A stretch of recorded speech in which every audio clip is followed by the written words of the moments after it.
Moshi. Your mother.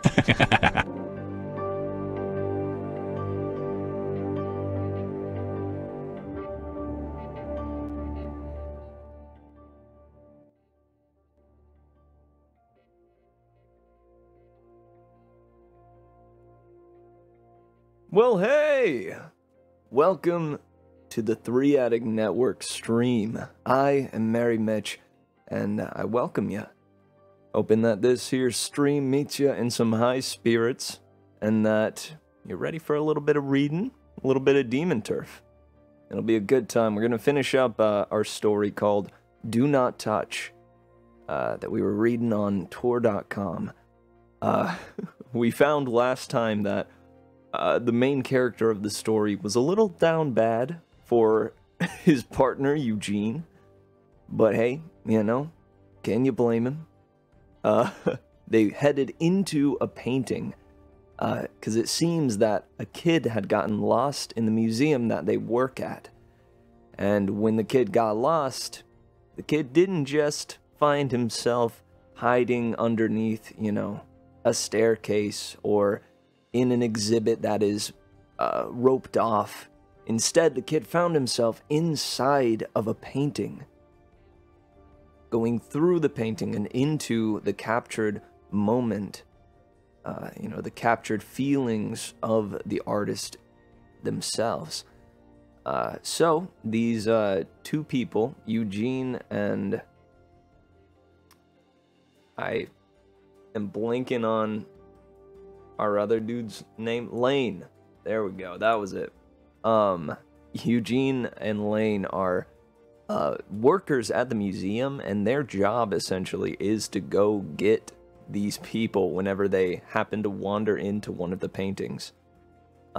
Pretty darn cool concept. They've just made their way into Le Cirque, which is a painting by... Hang on. I gotta find the name of the artist as well. Don't know it by heart. George Seurat's Le Cirque painting. So they went in there, you know, a whole circus was going on. They'd hoped to find the kid just at the circus, you know, watching, enjoying, but it turns out that the kid had left the span of the painting. And that means that they would have to venture off into, essentially deeper into the painting, you know, deeper in, to the part of the painting that isn't even shown, outside of the tent, into London, way back when. And so, you know, Lane looks to Eugene and says, I don't know what's going to happen when we go out there, frankly. And, you know, Eugene says, I'm still with you here. We're going to go. We're going to get this kid back. So, yeah, that's the little recap. But I also want to know, how's everybody doing? How are we doing this fine Thursday, huh? Yeah, Bebo. The kid played a little too much Mario 64. Found himself, you know, trying it out himself. And lo and behold, believe it or not, the painting, yeah, it was a portal after all. Heck yeah. Oh man, seen a lot of emotes in the chat. You love to see it. How am I doing? I ate some delicious eggs this morning. Still cannot eat, or I say eat, I can't consume milk in any form, so I can't even have my almond milk, since, you know, I have to be dairy free. So I avoided the cereal this time around and went for some solid eggs. I had an awesome D&D game last night. It was a blast.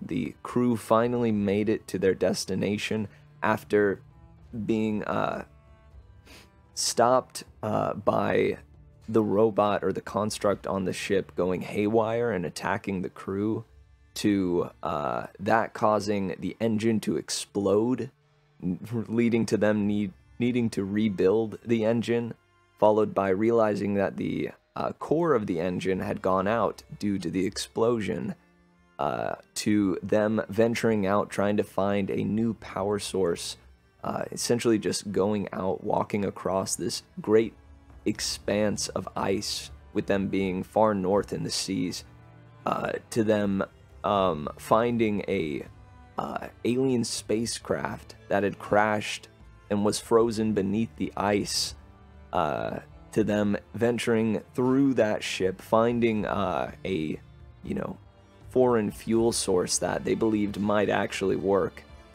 to get them to their destination, to getting that fuel in there, it leading to, getting them underway again. But then they're stopped once again by a siren's call, as they didn't realize that they were passing by the cave of a siren. And after they dealt with that, there was a flail snail gained, and they finally, afterwards, were able to cruise their way to Pirate Island. And now, we're finally at Pirate Island. It was a pretty darn good session. I am sad that we were missing one of our guys, but that happens sometimes, And thankfully, the session didn't have anything that was specifically geared towards his character.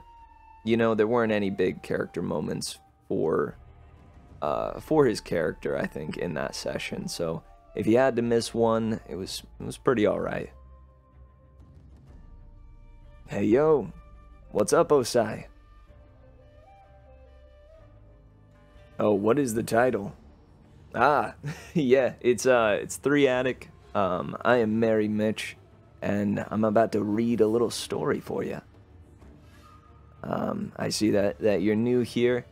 This is the 3-Attic network. We have essentially blocks, kind of like a TV program, where each of the streamers on this here network, fill a block. That way we have a huge 12-hour span of time that, people are up on this network, hanging out, doing what they do, and, supporting each other and enjoying the time together. It's a pretty darn cool thing. Osai, the only sexy stuff that I have ever read, and I paused to call it sexy, was Sonic High School and My Immortal. I have read both of those over on my own channel, but I haven't read just straight, smut.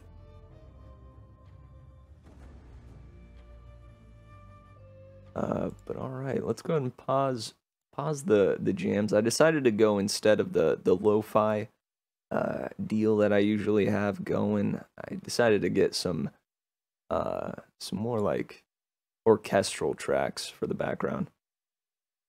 But let's go ahead and transfer on over here. We've got our tale right here. Osai, to give you a brief explanation of where we're at in this story, we're about halfway through. The tale is called Do Not Touch. I'll give you a look at the cover art. It's pretty darn sick. So these are our heroes. We have Lane is the dude, and Eugene is the gal there.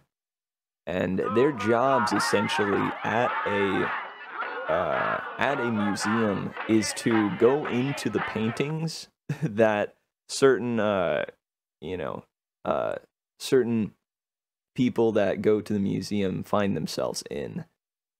So a kid has found themselves within Le Cirque, a painting of a circus, and so they got to go in there. They went in, and they're gonna try to find the kid, but as they go in, they're not able to find the kid. So currently they're standing at the edge of the tent, about to go into the part of the painting that isn't actually shown in the painting, right? It's beyond the scope of the painting itself. And Lane doesn't know what's going to happen. He has never ventured past where, the painting actually shows within its canvas. And so they have to go beyond this time and venture into the London streets, outside of the circus, and into, kind of the what bleeds out from the painting itself. It's gonna be pretty cool. I'm excited to see whether or not they actually find the kid, and what's gonna happen when they venture into this unknown territory.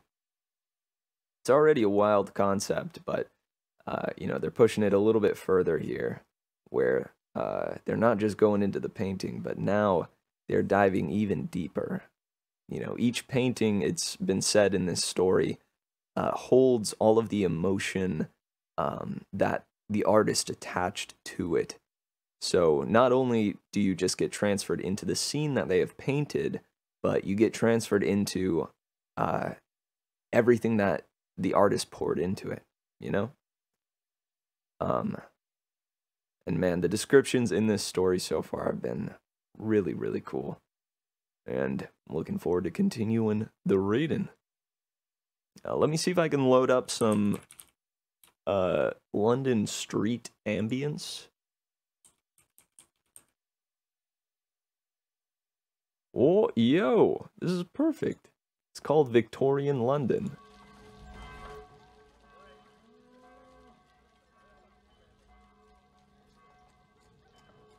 We get ourselves immersed. Ah, I see. Well, hopefully you don't get too bored. It is a short story. We're already halfway through. If you find yourself enjoying it, then cool beans. If not, come back in about 40 minutes. What I do is I read a little story to start, and then I'll be switching over to the game Demon Turf after we're finished up with the story. Demon Turf is a blast of a game. If you like Mario 64, you would love Demon Turf. It's one of the best 3D platformers that's been released in recent years. Just ask Nitro Rad. If you haven't seen his latest video, go check that out. That's where I found the recommendation. Well, without further ado, let's get into it. This is Do Not Touch by Prudence Shen. Read to you by merrymitch. Sit back, relax, and enjoy the tale. Oh, shit. Lane realizes, I know where he is. It takes almost an hour of speed walking before they get to the 9th arrondissement, curled up at the foot of the monstrous hill leading to Montmartre. Montmartre. Lane hates this part of Paris more than ever, and not just because random English fops keep trying to offer Eugene money for sex. It would be offensive if it wasn't so funny, and he wasn't so exhausted from half running across the city, dodging horses and hobos every step of the way. Are you sure Edison's going to be here? Eugene asks, bent over with her hands on her knees, red-cheeked and breathless.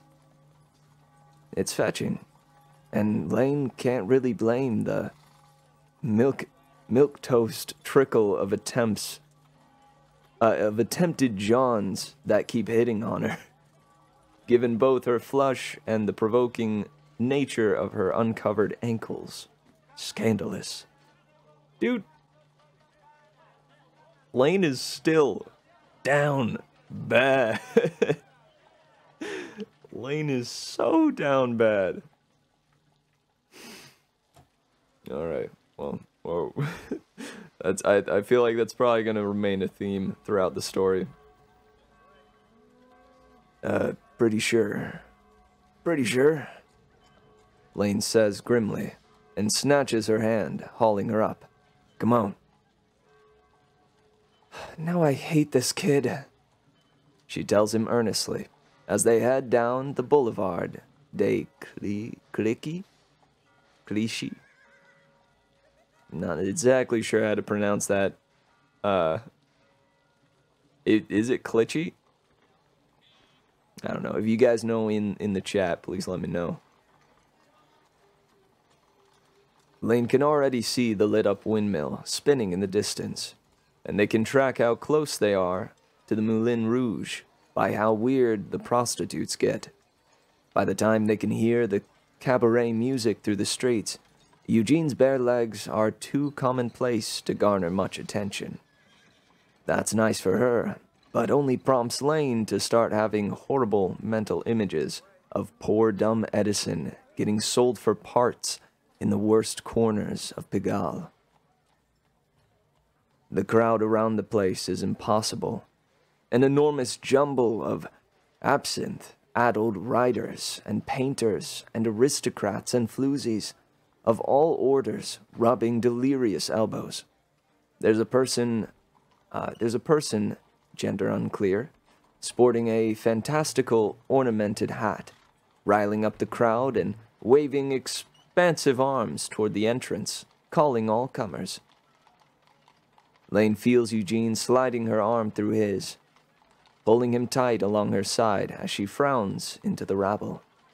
The warm curve of her breast along his elbow is distracting enough that Lane has to clear his throat 3 times and shout over the noise. What?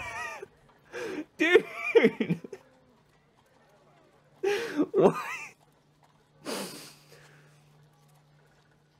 I gotta say, this is starting to get me flustered. Freaking heck. Honestly, this is the first time that I've read a story that even had like scandalous wording to this level.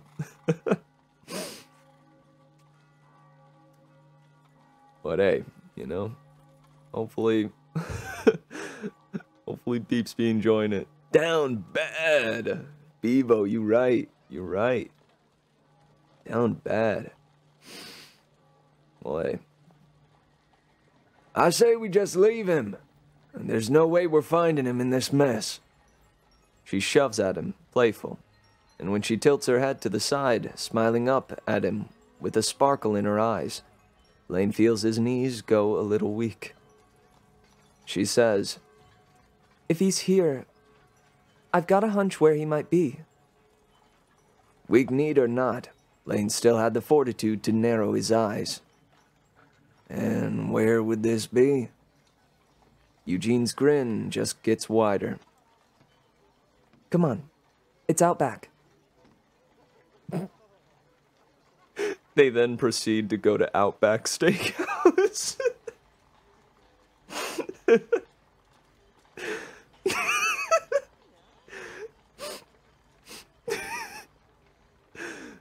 The kid was found eating a full bloomin' onion, unable to move,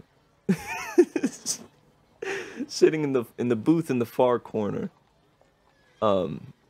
From there, they were able to piggyback him out of the London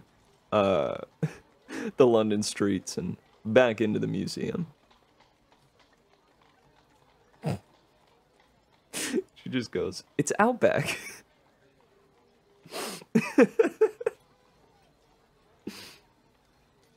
Getting there is easier said than done, and along the way, there's a lot of sneaking past guards and trying to look like they belong, which is hard to pull off in dark jeans and gray chucks, clothes and looks out of time.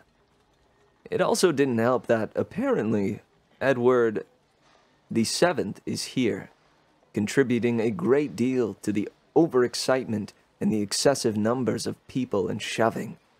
Everyone gasping with curiosity over the Prince of Wales, come to France to see the infamous quadrille. Lane ends up using the last of the money to buy tickets to the show, which, unsurprisingly, has far stricter security than the circus, and they stagger in after a bevy of women in floor-length gowns and their gentlemen squires. Through this simultaneous blessing and curse that is Lane's incredibly stupid job, he's witnessed something like 15 adorations of the Magi, an annoying number of Rococo sexual shenanigans, apocalyptic depictions of the flood and the earth splitting open, and one horrible run-in with a Salvador Dali that doesn't bear repeating. Oh, wait, hang on. Okay. So he's saying that through the curse that is his job, he's witnessed about 15 adorations of the Magi. What is a Rococo sexual shenanigan? What does that classify as? Does anybody know? What does that mean? I'm gonna Google it. Perhaps in an incognito window.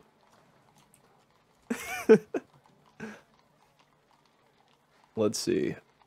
In this era of loosening sexual mores, the French managed to articulate the master an elaborately coded art of seduction, while also voiding it. Yeah, eroticism is a symbol of passion, lustful and emotional storms, sexuality, sexual desires, dreams, and fantasies. Rococo erotica is the longing of, something or other. So what is it named after, though? Was there an artist that was named Rococo? As specific and attractive as its name is a combination of art, politics, thirst for passion, and lust.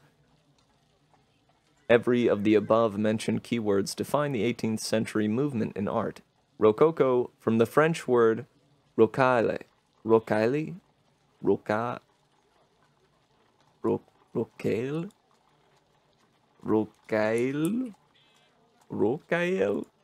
hang on. Let me toss this in. Rocaille. Rocaille. Rocaille. Rocaille. That's a hard one to say. Holy moly. And that means shell and rock garden ornamentation. What? Also known as late Baroque. Is a reaction to the Baroque itself. Huh. Well, hey. I mean, the guy that wrote this, Prudence Shen, he did his research, yo. Osai, of course I'm embarrassed. Dude, I'm not used to talking about the sexy things on stream. I'm used to talking about fairy tales and, gargoyles.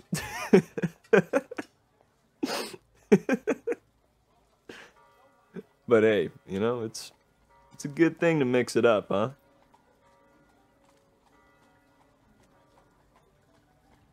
Alright, let's see. Back to it. But he still feels a little overwhelmed when he looks up and sees the opening number of that night's cabaret act. The row of heaving bosoms and curvy legs, smoky eyes and smiles. He's only human. Eugene, bless her, gives him about 3 minutes to gape at the display. And it is definitely a display. Before she slaps him upside the head and drags him away. Her hunch turns out to be for the massive stucco elephant, just casually lounging in the garden behind the Moulin Rouge. Man, that dude was staring for 3 minutes? Lane, you have a kid to save! You have a kid to save! Go ooh and ah over, ooh and ogle gals later, right? Come on.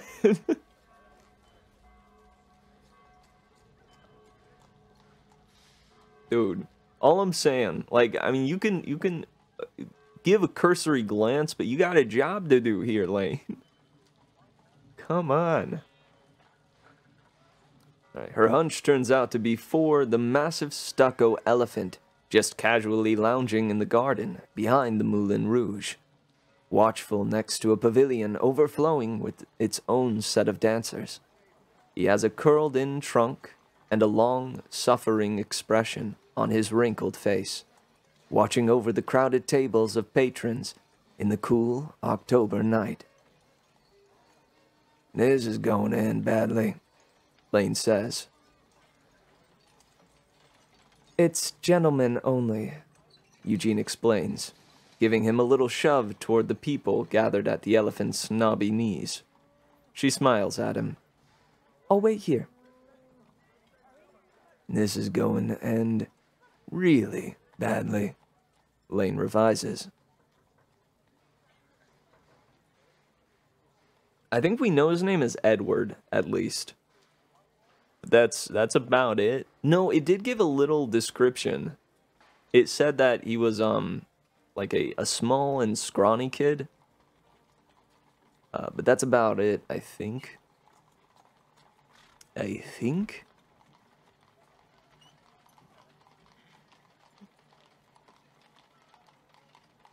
So I think they at least know what to look for. They were shown a picture of him. 15 minutes. A lot of fast talking with the elephant guards, and the discovery that Eugene can cry on cue convincingly later. I think there was meant to be another comma there. And the discovery that Eugene can convincingly cry on cue. Later, Lane says, "I'm psychic." Because he finds the kid, but finds him in the belly of the elephant, drunk and watching a private burlesque show with the future King of England.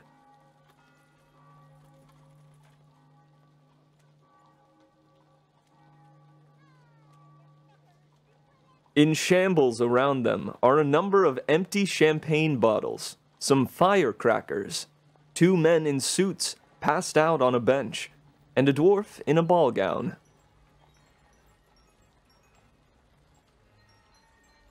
Edward!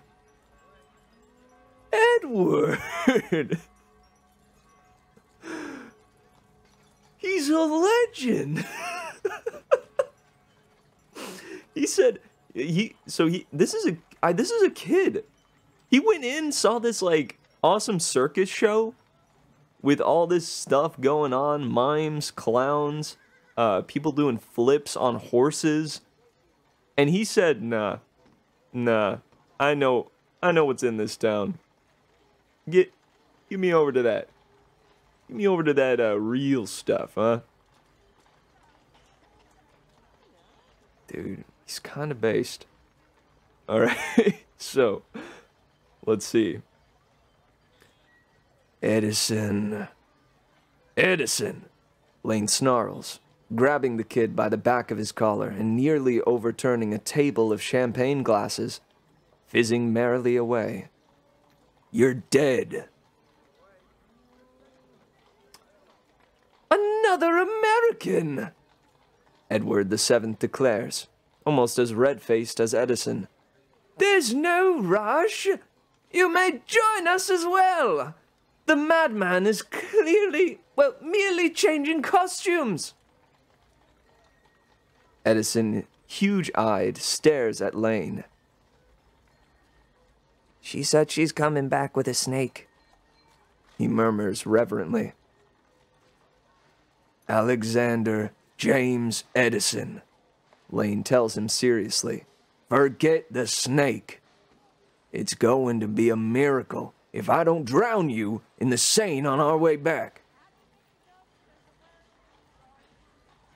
The kid almost skids down the elephant's staircase 3 times, and Eugene's first reaction when they reach the ground is to seize Edison with operatic maternal joy, yelling something crazy sounding in French, and squeezing out A few more alligator tears. Aw, Lane is never falling for her. I'm just so tired and frustrated. Will you please move all this heavy stuff for me while I cry pitifully? Act again. Oh, that's quite the act. Who? The kid asks, muffled through Eugene's shoulder, while the elephant guards look on approvingly at the reunion. For the purposes of this lie, she's your mom, Lane says. Be convincing. Be convincing.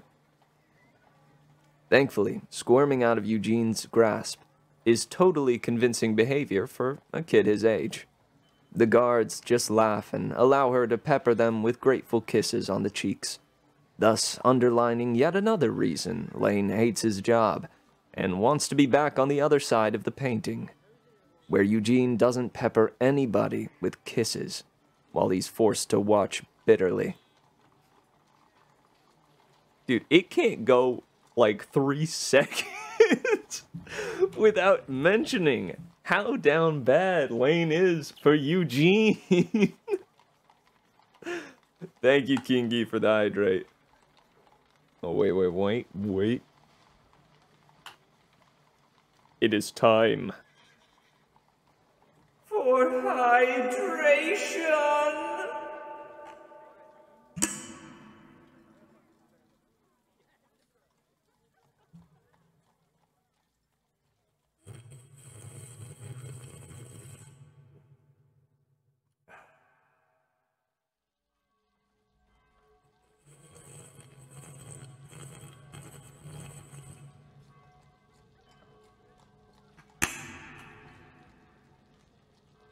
This has been the Aqua time. The time in which Aqua goes to my belly and hydrates me. Woo!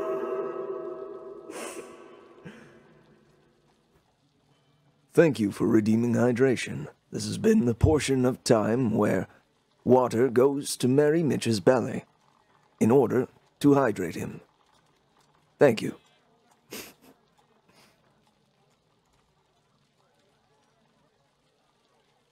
Homie needs to touch grass. No doubt. I think we need a touching grass break real quick.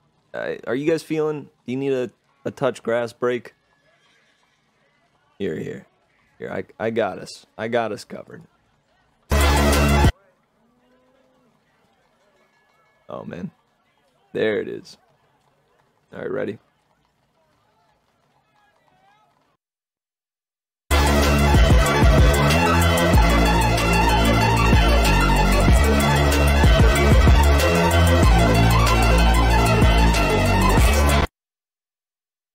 All right.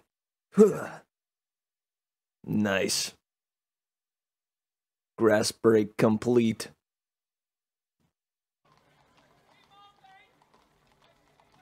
Good work, everybody. I'm proud of you. Heck yeah. It's important. Rain or shine. Get outside at least once. Once or twice.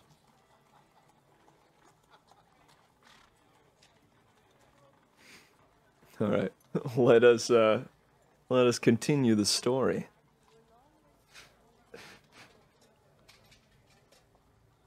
Lane checks his watch instead of watching this foolishness and winces. It's been 5 hours since they climbed into the painting, now past closing time at the museum, and past the point of smoothing this over with parents as a case of a wayward student gone lost in the guts of the Met. He's already entertaining visions of lawyers and furious parents parked in front of Le Cirque. Inconsolable, the minute they climb out the other side. Is it bad? Eugene asks, untangling herself from the guards. About 5 hours, Lane says, and glares at the kid. Your parents are going to have you murdered, buddy.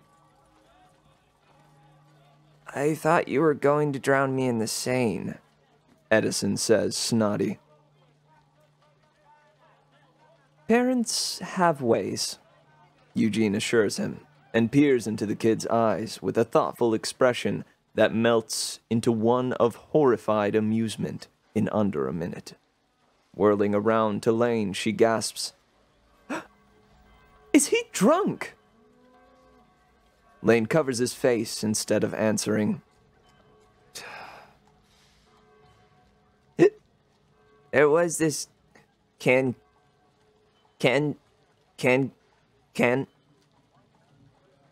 dancer, and when she saw Eddie, Eugene frowns. Eddie? Edward the Seventh. Lane elaborates. Prince of Wales. Now it's Eugene's turn to cover her face. She yelled, "Champagne's on you, Wales!" Edison concludes. Recovering, Eugene grabs Edison by the collar. Woman after his heart, truly. Lane reflected. Eugene grabs Edison by the collar. Woman after his own heart, truly, Lane reflected, and starts to march him out of the Moulin Rouge garden, leaving a wake of curious bystanders as they go. Unbelievable, she mutters. How did you get in there anyway? Edison shrugs, unrepentant, and waves at a trio of dancers as they alight the pavilion stage in a flurry of corsets and frills.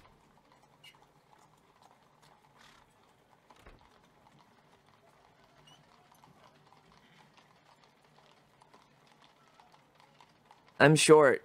I just snuck in. There is no way you just snuck into an elephant, Lane protests. And Edison responds to it. Response is to look a tiny bit sheepish. Dude, there's no way you snuck into an elephant. Bro, come on.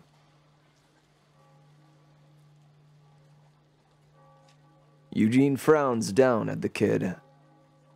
Oh, that one I know. Apparently he told the guards he was part of a midget performing troupe. Lane stares at Edison, who stares back for a long time before saying, What? It worked, didn't it? You're in for a life of crime, aren't you? Lane asks, reluctantly impressed. 10 years from now, when I see your face on the 10 o'clock news, I'm going to tell people I had to drag your skinny tail out of an elephant back when you were still in school. Mulish, Edison riposts. That assumes I get caught. Oh, all right, Al Capone, Eugene says pleasantly, hustling him along the wall and toward the exit to the street. Let's just get home first. You can plot your brilliant career as a criminal mastermind during the small eternity you're going to be grounded. It takes them almost 15 minutes to shove their way past the crowd and back onto the street, where Edison takes a few minutes to wave fond goodbyes to the barely clothed members of the revue. Revue? Revue? Revue. Revue? I like the sound of Revue.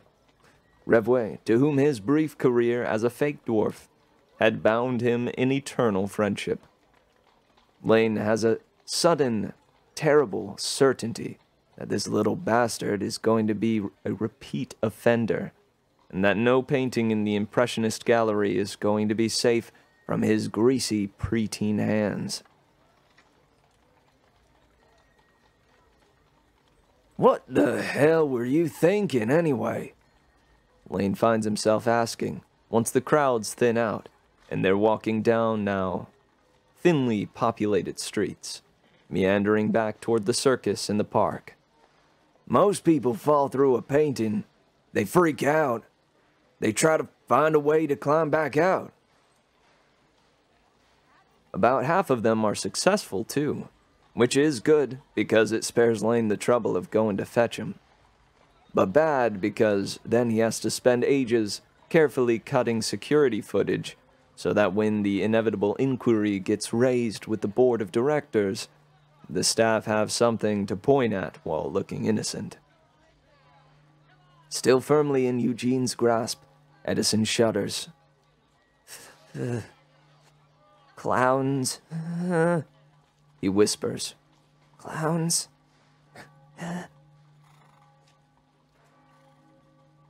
Lane can't help but think, fair enough at that. And then what?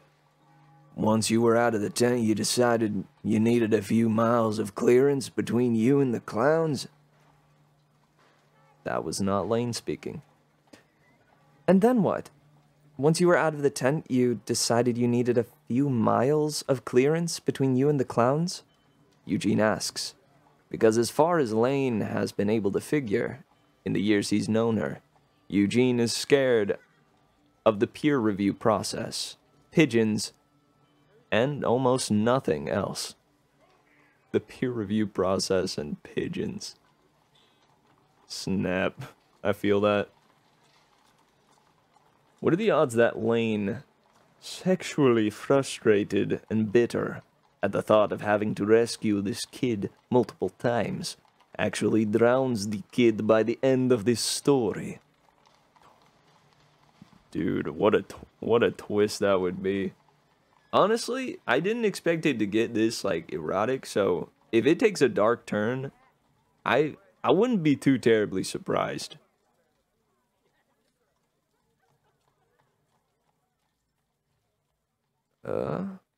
Well, then I figured if I was already outside, I should go check out the Moulin Rouge, Edison argued, stumbling a little over the edge of a curb and swaying for balance.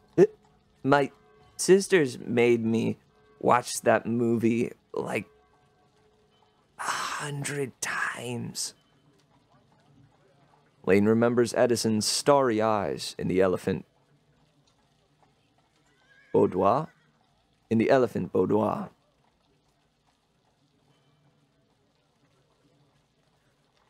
Oh, I'm sure she made you, all right, he says, and motions for them all to hang a left down the long, sloping street and back south beyond Pigalle into the city center. That's not closer to the Seine, is it? It's an unseasonably warm night, and even if they're running late, the rest of it looks like it may actually be smooth sailing, now that they've located the kid. The skies are a soft velvet blue. The wind is blowing Eugene's hair away from the pale curve of her neck, whipping up the hem of her skirt. And she's examining every street and passerby with that hungry, interested look that makes him listen to her talk about painting on ungesod canvas, and take her introductory museum walking tours over and over again. Hang on, I do want to look up how to pronounce this real quick.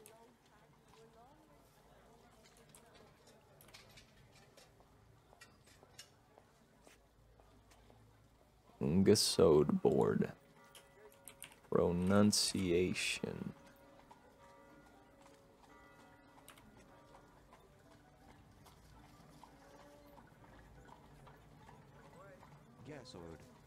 Gesod.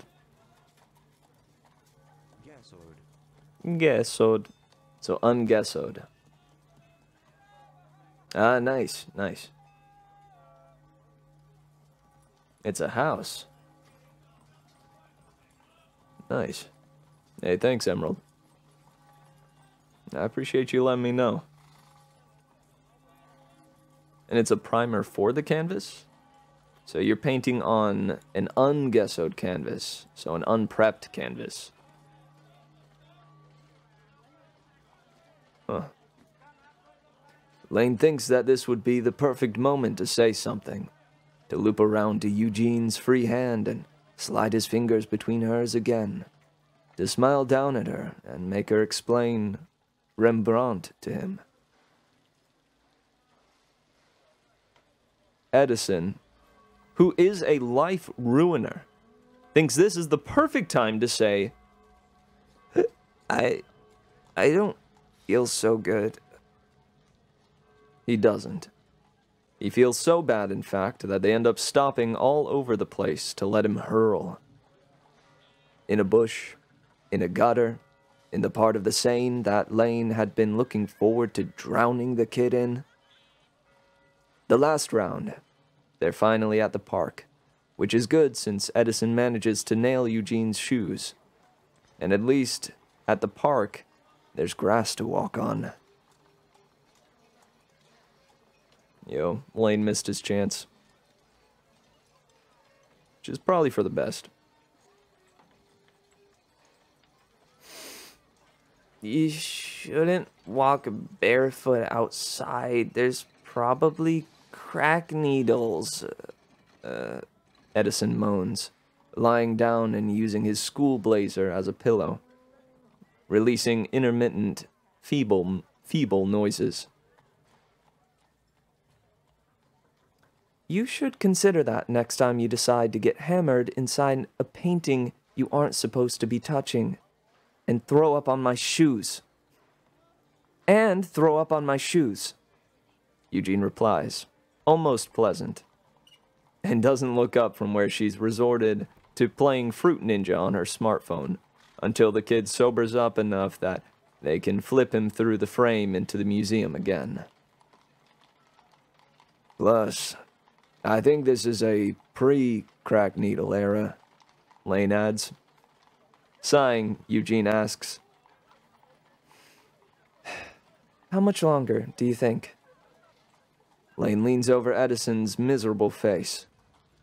Think you can stand up straight? Why do adults drink?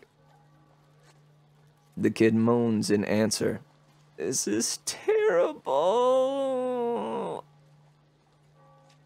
Maybe another 15 minutes, Lane tells Eugene. Or you can just leave me here to die, Edison suggests. So tempting, Lane says, and goes back to his own phone. Actually, it's another 30 minutes before they can compel Edison to stand on his own steam. And even then, he's whiny and sullen, and not at all happy about having to tramp back through the circus tent and brave the potential presence of clowns.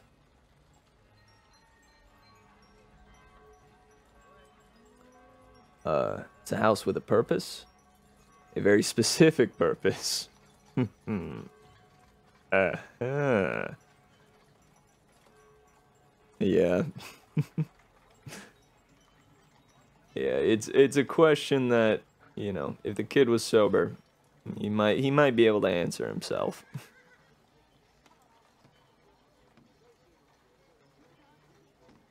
Alright. This is not cool, he complains, clinging to Eugene like a limpet. This is not cool. Burying his flushed face in her side. This is leaving me scarred for life. Scarred for life. This is leaving me scarred for life. Seriously, that's precious. And then there's this little bastard. Thankfully, Eugene's not having any of it. You? You, she scoffs. Hey, kid, which one of us is walking through a circus from 120 years ago, barefoot, with a pukey child fell in here? She's similarly unsympathetic when they have to sneak into the tent, all the other patrons gone by this point in the night, and find their way to the tape mark, still suspended in an unassuming corner at the far end, away from the risers and the ring. Lane reaches for the tape, shaping out the edge of the frame and pressing his hands through experimentally to feel the cool air of the museum on the other side. Relief pouring through him like cold water in his veins to know they're not stuck. "We're good," he says, trying to keep the shakes out of his voice. "Come here, kid. Let's get you through first." Edison just stares at the empty space in front of them, suddenly weary, when he'd been fearless about traipsing through Paris, smuggling himself into the Moulin Rouge, and being a generally mouthy irritation all night. He's quiet for a long time, before saying, "I'm in huge trouble, aren't I?" "Why do you think you're going back in first?" Lane asks, grabs Edison, and shoves him back through the frame. Jeez, no mercy! No mercy! "Why do you think you're going back in first?" "Yeah!"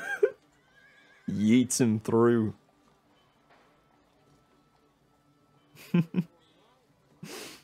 Oh, man. Would you say it was champagneful? Oh!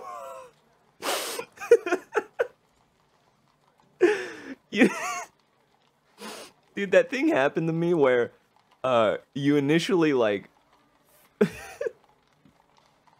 you initially say something sarcastically or fake, fake the reaction, but then the fake reaction makes you laugh. Then it turns into a sincere one. That's kind of the best thing, though. That's a lot of time why I do it, actually. Emerald, the first time you got drunk was on champagne. Huh. I think, for me, it was Fireball. It was not good. A very bad experience, actually. Essentially, I was in a time of my life that was spiraling out of control at a rapid pace. And I would cope with it every single day, ignore it until it got worse and worse, substantially so, every single day. And essentially, I was sitting there with a glass device to which to do the the Mary Jane. I was sitting there with like this huge one. It was about this big, and a bottle of Fireball. And I just sat there amongst the party that was going on around me, feeling utterly alone and just drinking shots and toking from it. I ended up just entirely blacking out, and I had apparently just like projectile vomited all over the place. I'm fine talking about it now because I'm in a very much better place now, but that was a real low moment for me. It's the first time I'd gotten drunk to that point. Not cool, yo.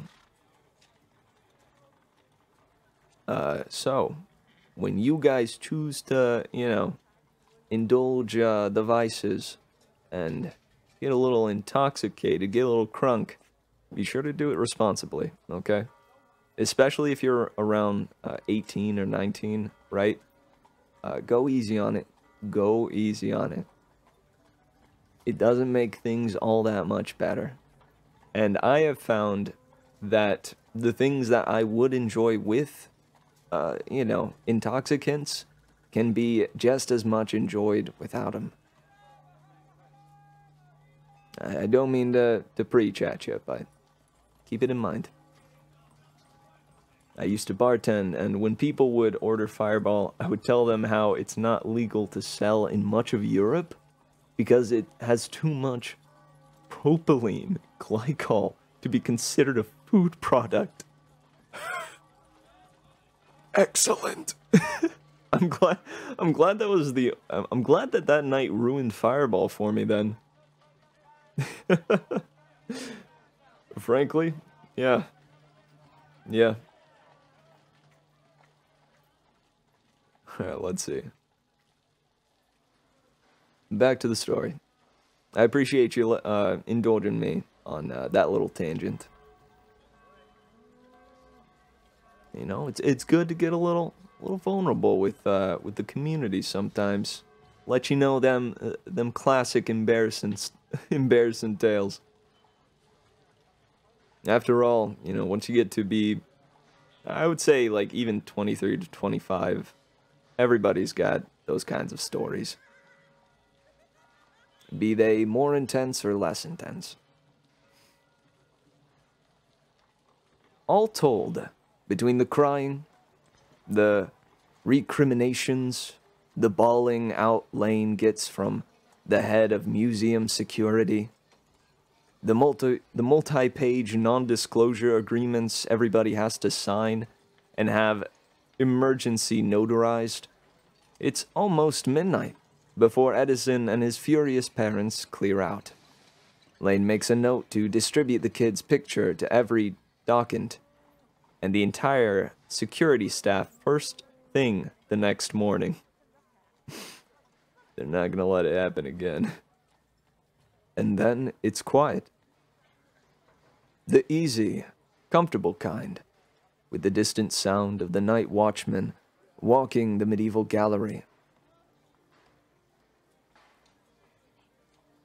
And then it's quiet.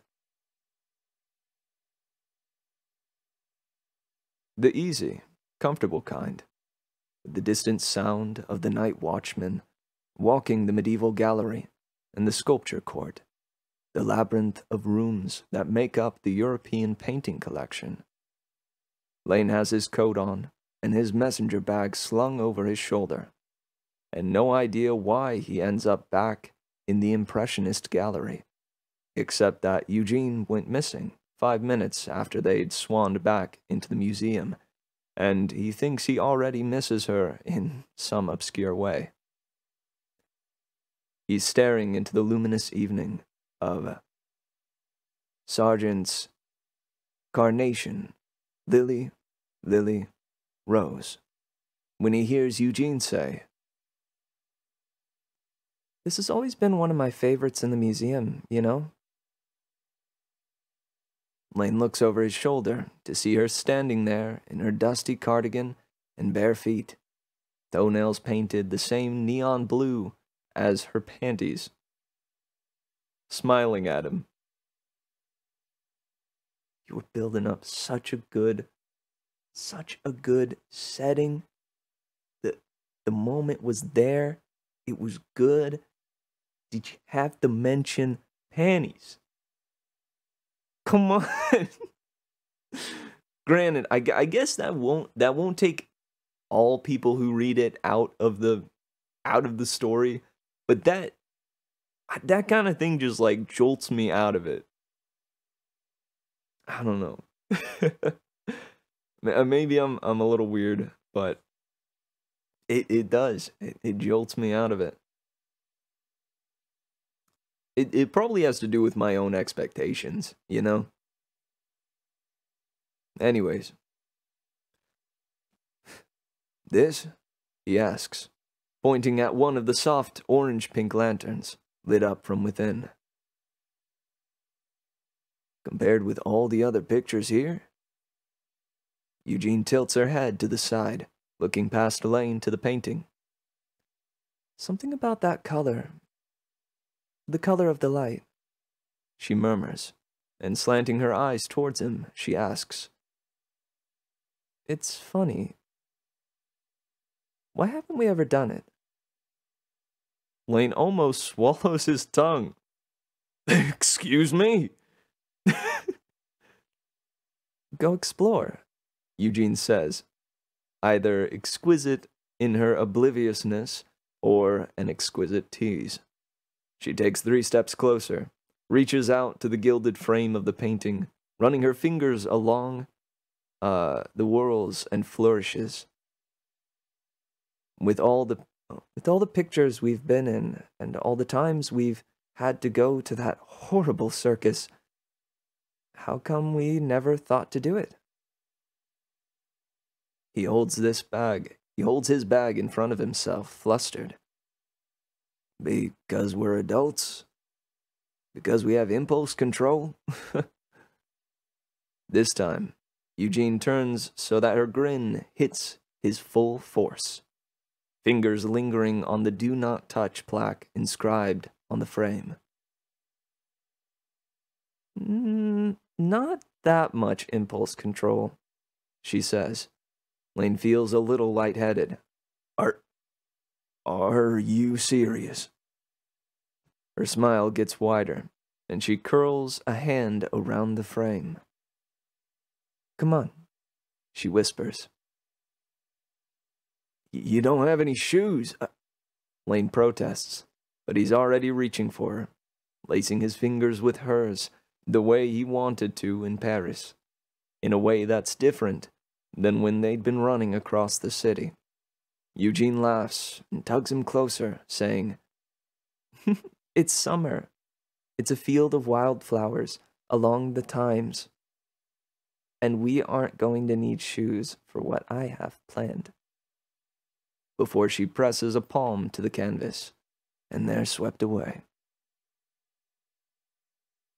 Aw, okay. He got the girl in the end.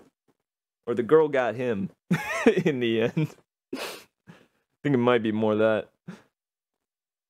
But aw. I'm glad. Though his attraction to her was a little bit much, it was at least consistent. So that's good. That's something. Robin Williams was a huge Evangelion fan. I friggin' love Evangelion. It's a great series. It's cool to know Robin Williams was too. Don't think so? Oh, that was that creepy Robin Williams film? What? Oh gosh, I missed a fair amount in the chat. As I've definitely, at times, had to stop drinking for a while. I started doing it for the wrong reasons. Yeah. You feel your will is being whittled away by it. You gotta chill for a bit. Yeah, for me, it's a matter of, why are you doing it? Is it to run away? Or is it, to celebrate, For me, those are the two distinctions. I'm a wizard. From medieval times? You've never been consumed by lust in an art museum, Mitch? Well, I didn't say that. I don't like the super, sexually repressed male perspective in general, which is why I'm surprised Evangelion is my favorite anime. That's where Evangelion came from. I gotcha. Figured King of the Hill would be your favorite anime. That is the best anime. Without a doubt. I mean, Hank, he's the best shonen protagonist. And I will fight you on this point.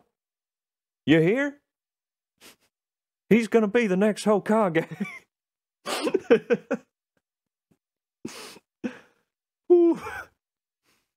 My recent favorite anime is Ranking of Kings. Ranking of Kings. It is Ranking of Kings Thursday, everyone. It is a joyous day because the next episode comes out tonight. Me and some friends are going to be watching it. I'll say it again. I said it on a previous stream as well, but that is my number one anime or just show recommendation in general at the moment. If somebody asks me for a recommendation, Ranking of Kings is the one. That or Hot Taxi. That one too. All right. Well, hey. Nice. It timed out pretty well. We still got a solid, 45 minutes or so to play a little bit of Demon Turf. To close out my thoughts on this story, I love the concept of workers at a museum having that sort of night at the museum deal where, there's something more happening in the museum and it's being covered up.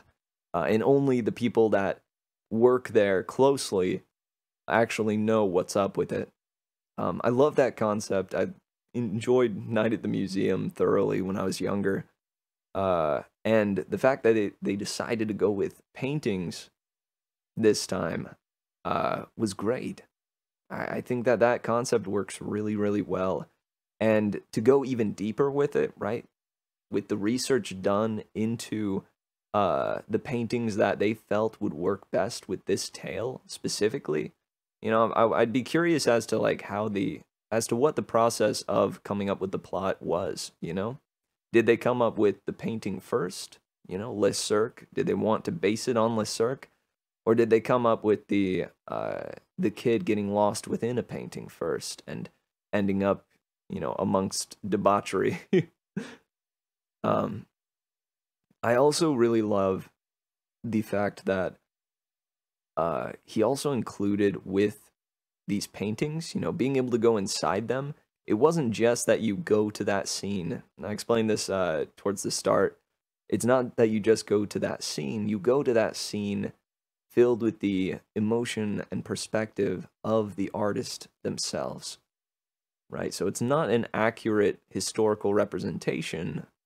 Rather, it is a representation of how the artist viewed that work at the time. All their emotion, their passion, sadness, any emotion that they might have been feeling while they were painting it, goes into that painting and affects what it will end up like when you go through it.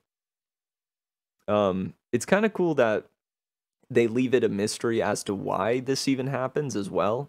I think that's kind of a moot point. You don't really need to know.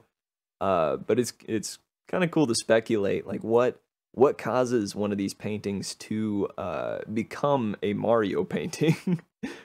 What causes it to be able to transfer someone into that world?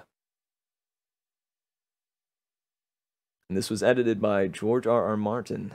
Was this the one that was edited by George? I think it ought to say at the top here.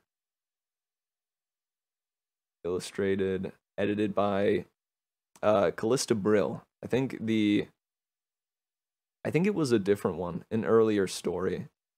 Might have been Brother Prince Snake, if you remember that one. I think that was the one that was edited by George. I could be wrong though. Sabagabu is one of the funniest animes I've seen in a while. Shoot, okay.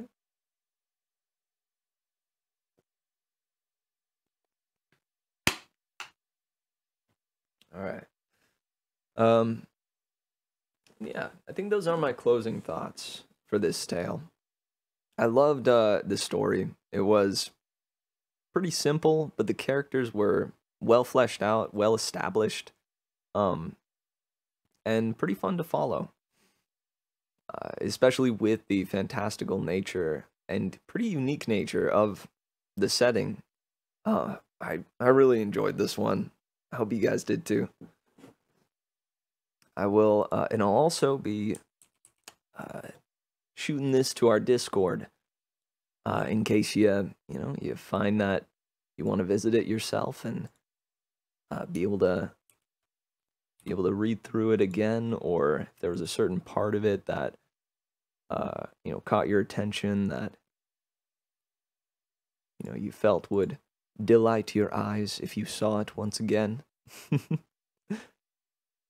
Or if you're, practicing yourself at some voice acting, this would be a good one to save.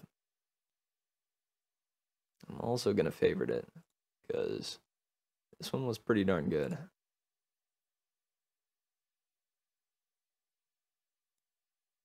Alright, let's swoop on over here.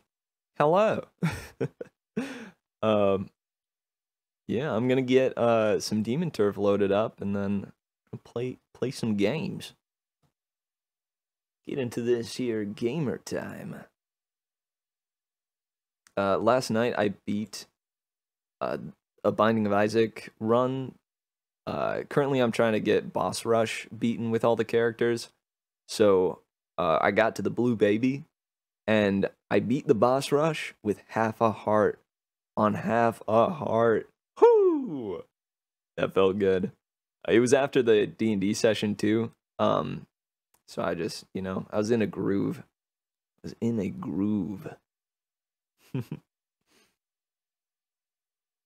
Alright, so it is loaded up now, so I think we can switch on over to it.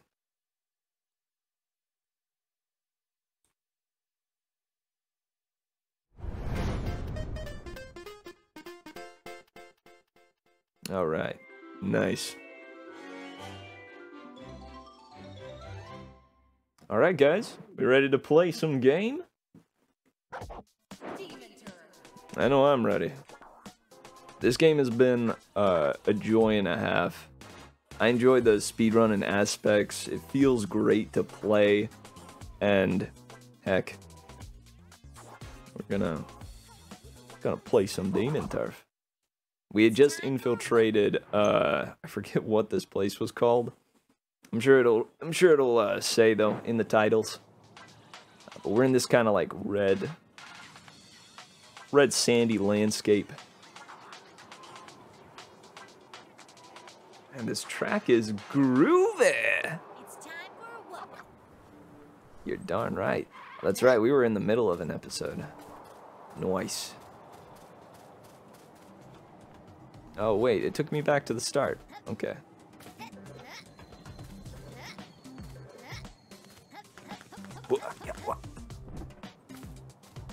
Oh yeah.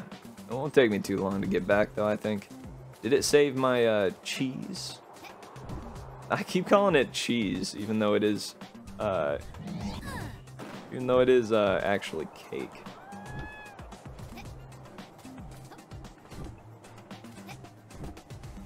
Oh, let's see here.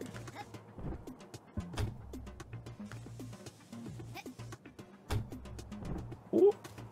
Alright, nice. I did not save it. Alright, glad I went back then. Booyah. Plus, that little platforming area is pretty fun. Ooh-ah. Oh, I remember I died on this. On the first go-through. Because I jumped over it, like so, but landed on, yeah, the little drill bit. And apparently the drill just up and kills you. I had not realized. Huh? What's up? Kaleidoscope, Mitch. What are you guys talking about? Oh! No, it happened again!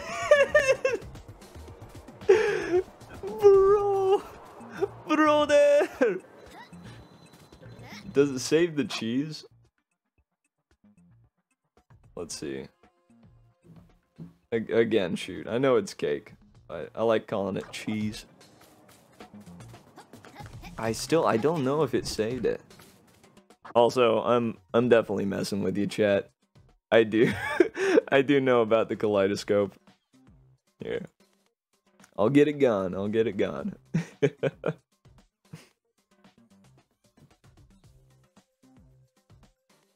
I know. I was messing with you. Alright, did I get the cheese? Can I see it? It looks like it's gone. I think I got it. Okay. We'll know at the end of the level if I got it or not.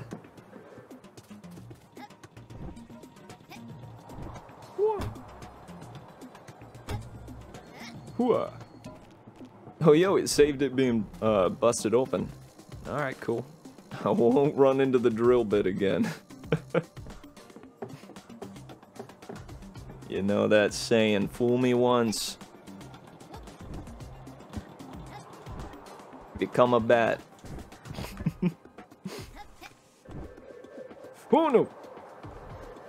Uh-oh. Uh-oh.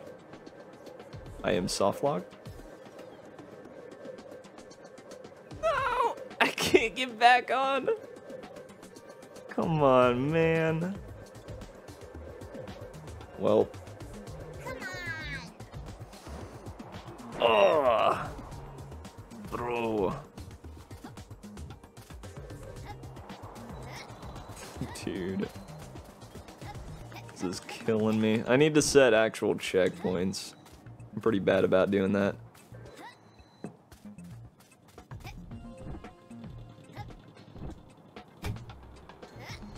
But partially, I think I enjoy the prospect of doing it all in one go, you know? Adds a little bit to the challenge. No! I did it again! Dude, do I need to add to the challenge? When I'm this good?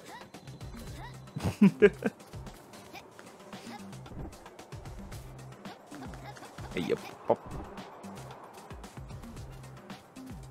Alright, we're gonna try this. You can make that, can't you? I feel like that would be a faster way to get over there. Yeah. Yeah! Oh, that's the strat. Nice. That felt pretty slick. Oh, nice. No need for the block. Alright, so it wants you to do this maneuver. There we go. Took a couple tries to get that, but I understood what it was aiming at. And is there something over there? Is that where I just came from? Or is that a new area? That looks like the area from before. I'm gonna leave it there. But that's curious. I wonder if you can get up to this area from that direction. Oh, cheese! Yummy. Yummy is right.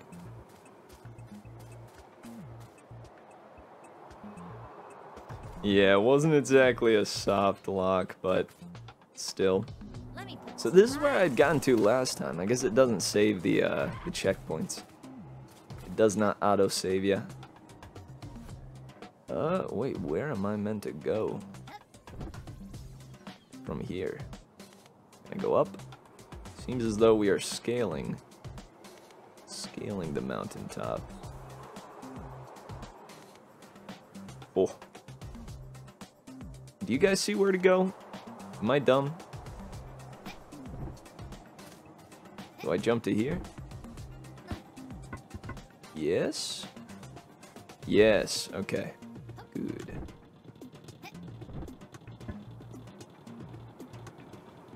Alright, that goes in and out. Okay, it does.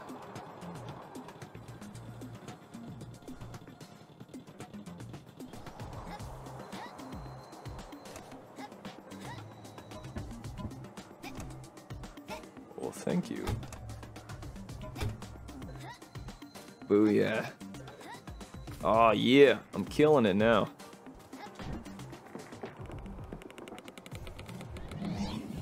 Pigs, I am sorry. Your time has come.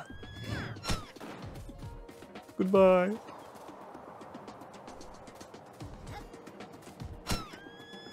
No! Poor guy. He was just being a little piglet, minding his own business. Hey, what's up? Yes. Wah! Trouble climbing this ravine, little shrimp? I'd barely have to lift my arms to get up here. Doubt you even can, piggy.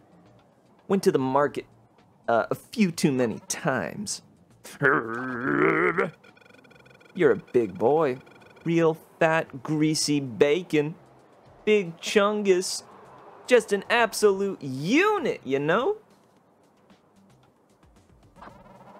Fredo do be a big Chungus. I'll enjoy squashing you, shrimp. A big Chungus. I'm kind of sad we didn't get to hear the voice actor say Big Chungus for it. But hey. Good to take a breather every now and then. A breather? In this storm? Y'all are mad. Y'all are mad. Wait, what is down there?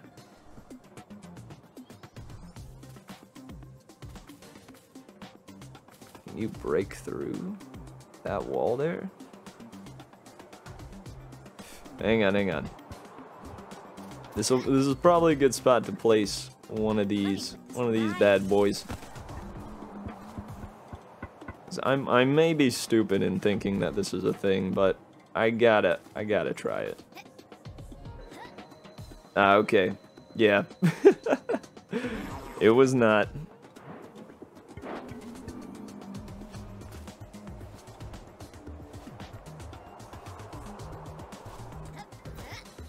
Then how do you get down in there, though? Is that for a later portion? Or an earlier one? Unsure. I'll go this way, though.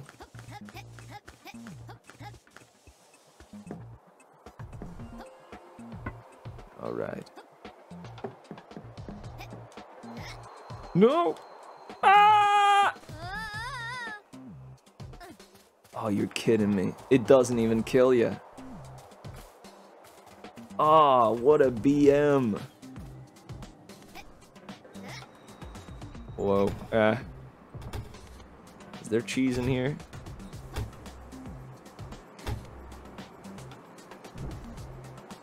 No! Ah! Alright. No! I got this. Come on. Alright, there we go. Ah, okay. That does make sense. That's kind of nice, at least. It gives you a little platforming challenge if you fall. To be punished with more platforming isn't all that much of a punishment.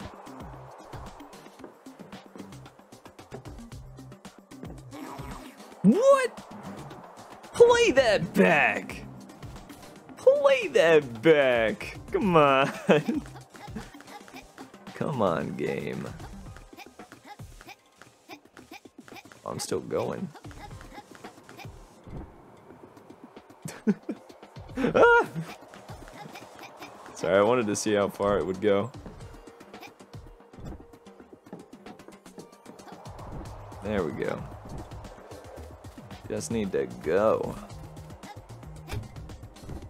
Nice. That's my favorite way to climb a ladder.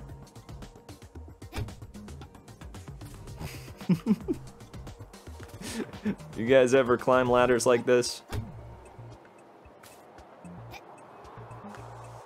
Pretty relatable, I know. Up. Just slide up the ladder. Defy all gravity. It wants me to go down there. So I gotta get up to this thing? Where am I? Oh my gosh. Okay. I'm in the bushes. Oh. Okay, I made it. I made it. Huh. Are we going down?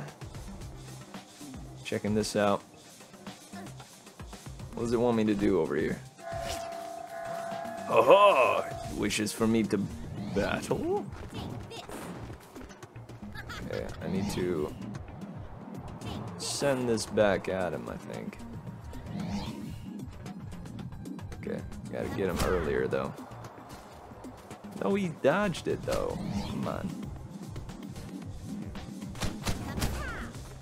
Gotta get closer. Wait, what? We killed each other at the same time? Oh, brother. Oh, brother.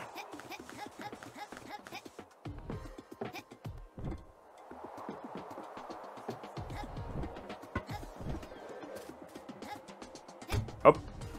Up the ladder once again. At least I know I don't have to walk down that path. Alright, where is he? Oh, it's still registered that he got bopped. Okay. That's at least good. I took him out with my dying breath. But this should move now, yeah? Uh-oh. Did I did the game...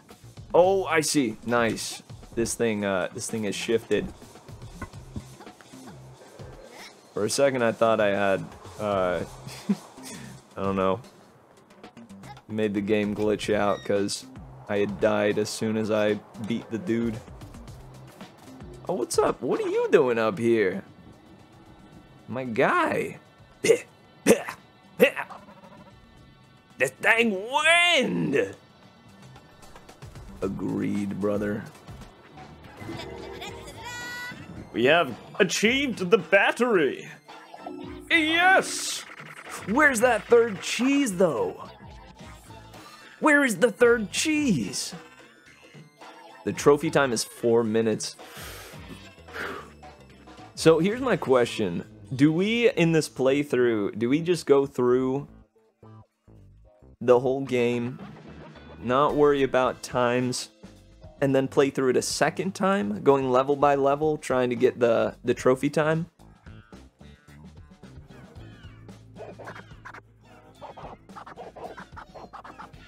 I feel like now that I know the layout, I want to at least give it a shot. Alright, here we go.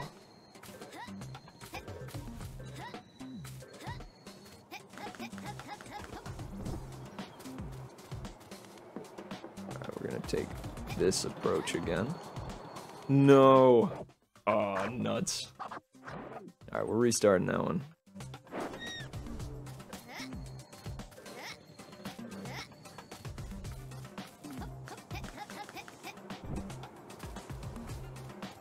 Okay, come on. I've seen this work before. There we go.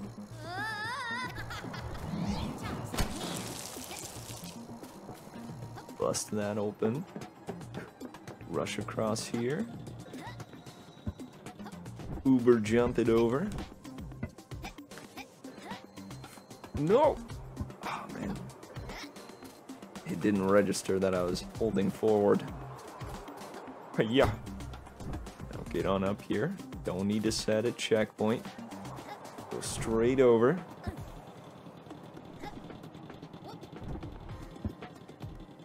Where did it want me to go from here? I have forgotten. Oh, that's right. Whew.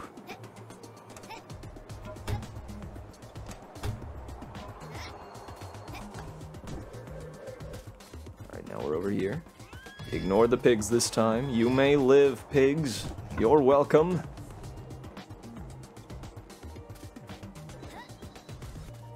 Okay, now this. I need to make sure I get this in one go. Otherwise, it's a major slowdown. Yeah.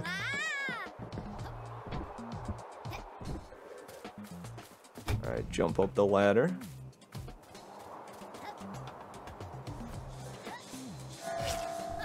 Now, beating this guy in a timely fashion.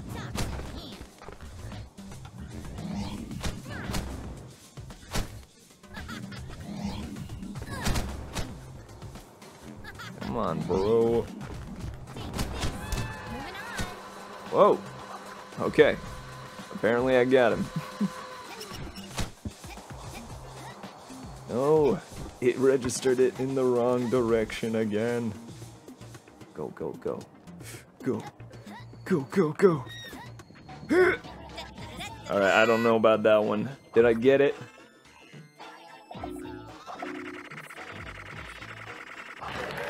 Okay! Nice!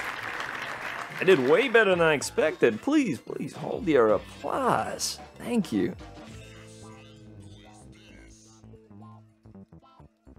Hmm? What are you lighting on fire? Yeah, I'm with you, Pharaoh. Might as well try that trophy run at least once. I don't know where that other piece of cheese is, though.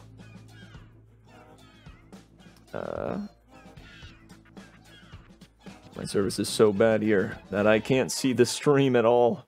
Aw, finer. Aw, hey, glad to have you here for the moment, at least. Heck yeah. And yeah, I didn't expect that I would crush that run as well as I did, but hey.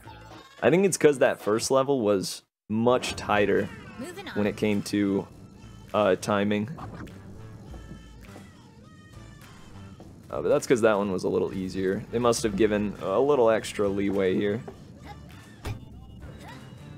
Alright, nice. That level is done skis. Where to next? Berg Vault? Okay. Let's try this one. This, okay, hear me out. Did anybody play Wario Land on the GameCube? No, Wario World, excuse me. Did anybody play Wario World on the GameCube? The way these levels are set up, you know, in the various offshoots from the main center area, it reminds me a lot of Wario World's hub. I mean, this is practically Wario World. Wario. I'm saying Wario? Wario. Can you say it either way? Is it Wario or Wario? Oh, yo, it's you again. Am my gang giving you trouble yet, shrimp? Wah, Not really, bacon boy. And you know, this is a rather large castle. I wonder if this is where you hide your stash. Don't you dare. Pah! Nothing to worry about. Oh, nothing to worry about. You won't be able to enter anyway. Good luck, shrimp. I should just smack this stupid TV. I did. Oh! Yes! Bro! I'm so glad that actually worked. Alright, so where to first? Not meant to go over to that little island, are we? I'll check just in case. Aw, me and my pal. Hang on, picture time. What is picture? Oh, here we go. Selfie mode. Oh. Let's see. Go regular. Yeah. Dude, every time I come across one of those little dudes, I'm gonna take a photo with them. Apparently you can go down here. No, you cannot go down there. Never mind. Alright, understood. Can you? You can. Nice. Oh, gosh, feels so good to get. Oh, more of these blokes. Nice, got him first try. Another one of these blokes. If I just like smack them straight up, can I destroy them that way? Dude, look at how they slide around. Are they on like segways? There we go. Got him gone. Excuse me, sir. Hello, sir. I'd like to talk to your manager. Gotta aim it correctly. There we go. Another one. There's 3 of them. Oh, bro. Bro.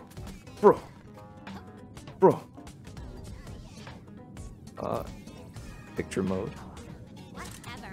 Oh god, can I get them all in one shot though? Yeah, I got him. Oh, that was perfect. Nice on. Alright, I'm assuming those guys just respawn after a while. It's probably best to just kind of ignore them, right? Keep rocking and rolling. I think most of the time in this game, you don't actually need to do combat, except for those moments when combat unlocks the next place. Ow. Alright.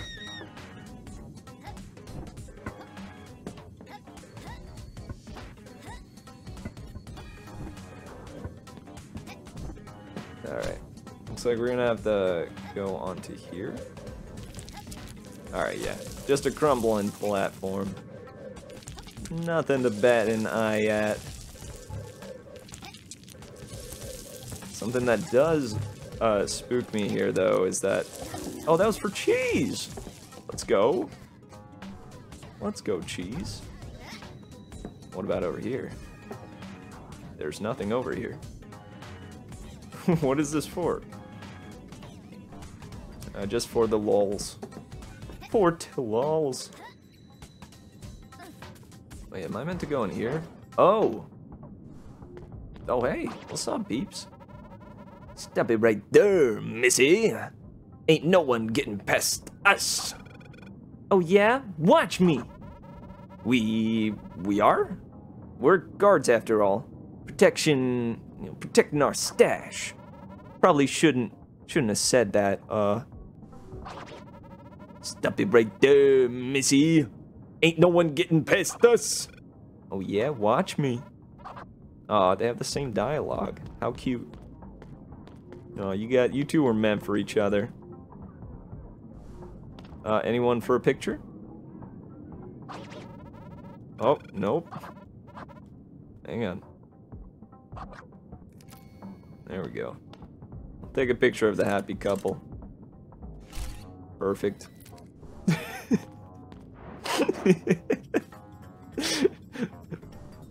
Perfect. Figure the Wa in Wario and Waluigi ought to be pronounced the same. Yeah, I feel that. I think that sounds correct. Okay, over here ought to be the correct way. Yeah, this is the way to get up. I wonder if the enemies get a little bit tougher later on.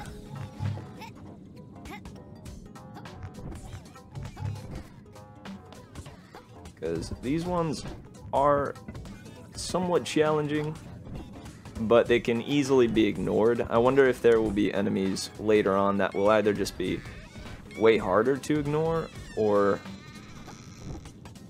will, you know, shoot fast enough to be a legitimate danger.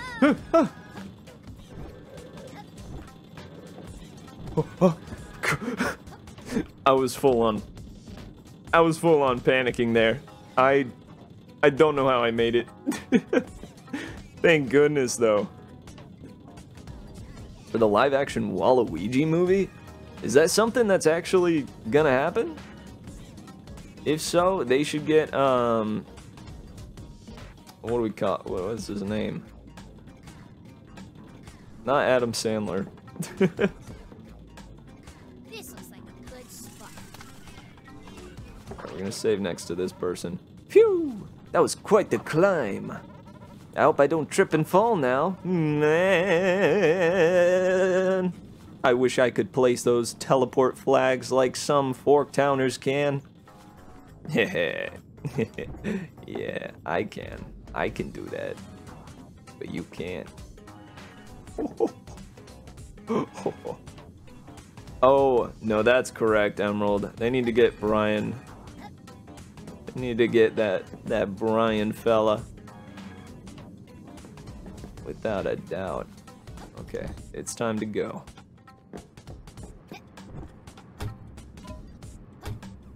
Okay, what are we doing on this thing, though? we just traveling?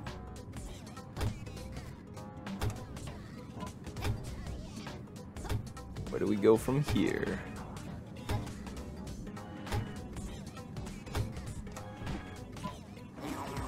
Oh, I thought you could land on that. I see where to go, though. Get up there with relative ease.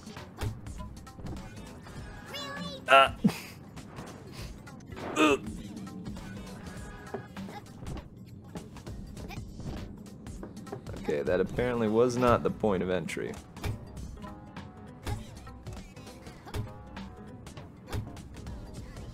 So it's this one over here that you can get up at.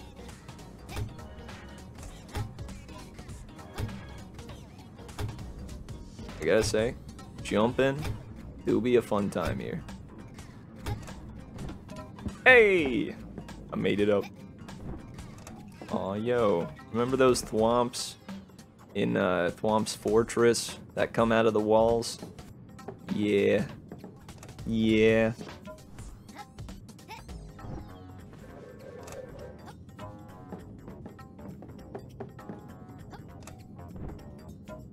Oh! You can't land on that, huh? Okay. At least I know to go ahead over this way first. Line myself up with the start of it. There we go. There we go.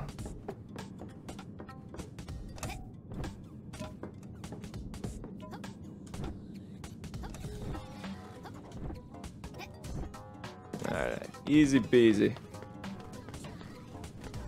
And now that we're up top, what do we do? We've made it to the top of the tower.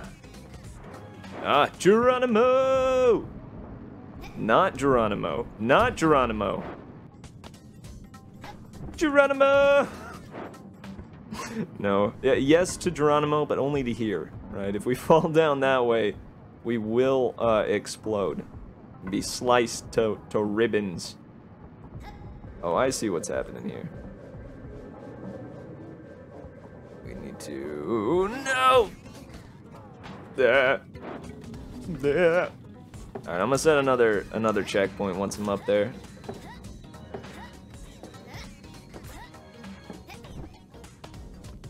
Alright, come on.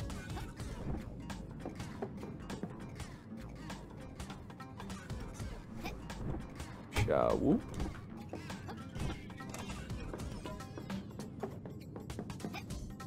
Oh wait, nah. I'll wait till the next round.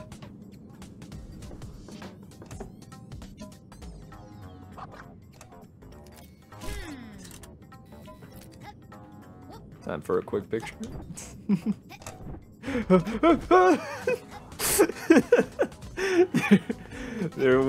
there was time for a quick picture. You know, it was just the texture of that there wall. Nice enough to, you know, warrant a little picture. Alright, down this way. Oh, beautiful. We made it to the stash. Yes! The heist is nearly complete.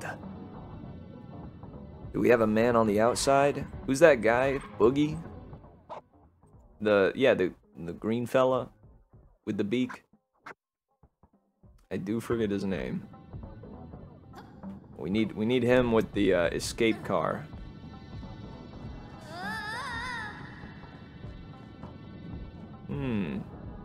There appears to be many, like a lot of confetti down here. You do? I mean, you love confetti. It's a good thing. But this much confetti? I don't know about that. All right. Well, now that I know how to do it, the route shouldn't be too hard. But oh, it's 2 minutes and 20 seconds. Can I do it? You guys want to do a quick gamble? I don't know how to set those up, but those in the control center, do you want to set one up for can I get it first try?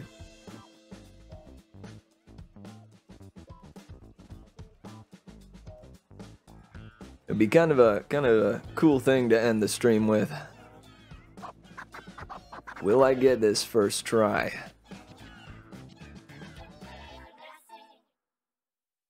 Or rather, sorry, I say end stream, I meant end my segment of it.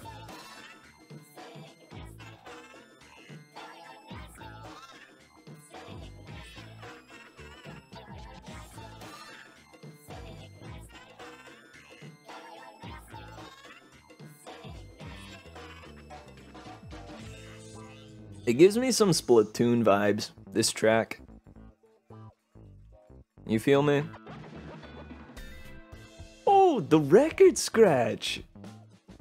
I wasn't ready. But yo, those in the control room, did you hear me? Am I coming in clear?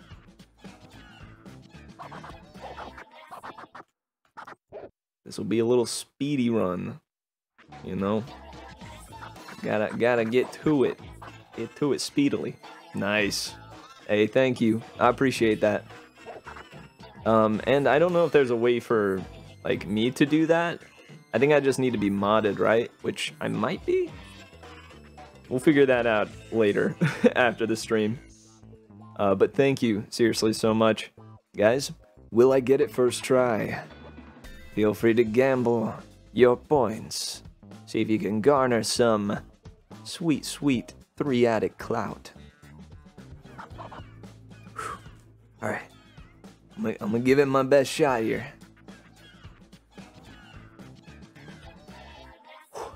Here we go. Onward.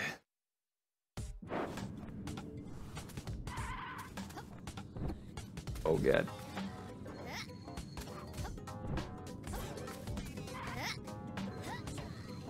Okay, smooth, smooth. I see where I need to go.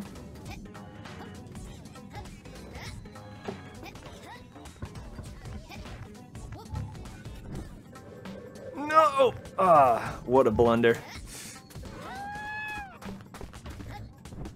Don't know if I'm getting this one, but I imagine you need to get like the first route with these. No! No! Come on. It's okay. I shall do my best here.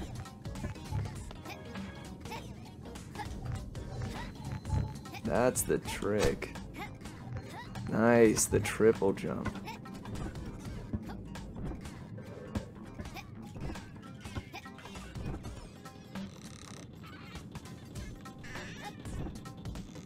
Okay. Oh.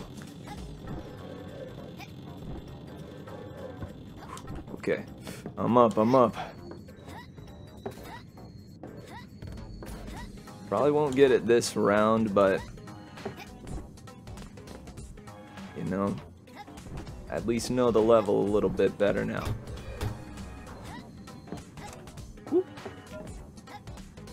I like the sound it makes. Bonk.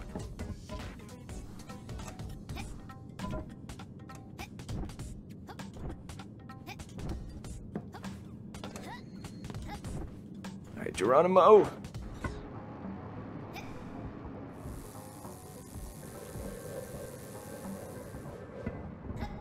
that was a little bit of too much of a slowdown.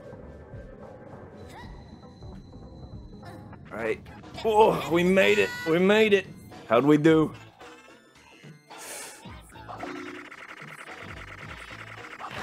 Oh, let's go! Oh, let's go! Ice, man. And with 7 seconds to spare. I was right on the clock though there. Right on the tail. Those that believed, thank you. I had that trip up towards the beginning there. I thought it was over. That's where I would have just reset, but with the gamble up, I wanted to keep going, giving it my best shot. Oh, heck yeah.